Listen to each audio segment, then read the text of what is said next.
Now that you have set up your space, gathered your tools, clarified your big idea, and defined your why you are writing this book, it is time to dive deeper. We are continuing with steps 5 and 6 of how to plan and write any book from scratch. Steps 5 and 6 are actually going to help you on how to take your book idea from assumption to accuracy.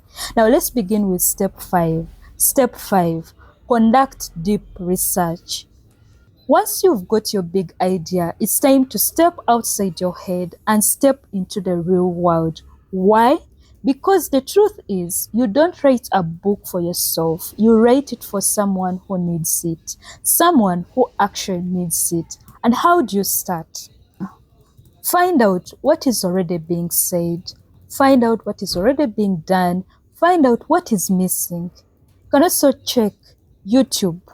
What are people watching? Which videos are people watching? What are they commenting on? What are they actually commenting? Find out what people are searching for. You can also use tools like Answer the Public. Let the internet show you what the world is curious about. Read relevant posts and comments on different social media platforms on Instagram, TikTok, X, LinkedIn, and so on. Join different social media groups. Find out from the conversations being held. If you have an audience, even if it's small at the moment, go live and ask your audience directly. Ask them what their biggest frustration around when you mention the topic. People will always be willing to tell you what they need, and your job is to listen. And why are you doing all this? Because the goal here isn't just to validate your idea, it is to refine it. You are not just collecting data, you are listening to find out the pain points of your audience, to find out the patterns, so that you are able to find out the heartbeat of your future book. Now that you have researched deeply, let's move forward to step 6. Step 6. Identify your perfect ideal reader.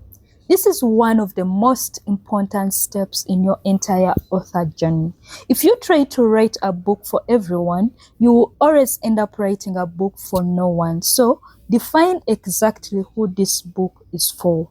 Ask so many questions about your potential perfect ideal reader. Who is struggling? To find out who is struggling with this problem right now. What are they thinking at night when no one is watching? What would make them stop scrolling and say, this is exactly what I need? That person, the one with a real need and a real desire for change, that is your perfect ideal reader.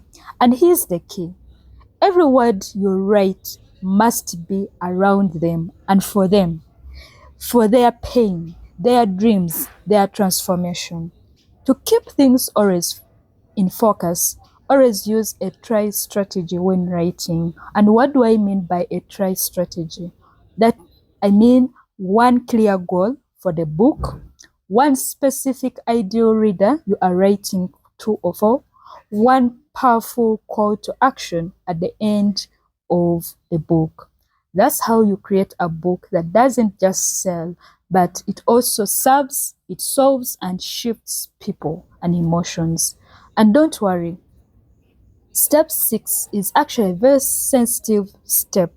And for that reason, the next step, I will still talk about step 6, but we'll go deeper. But for now, let this truth settle in.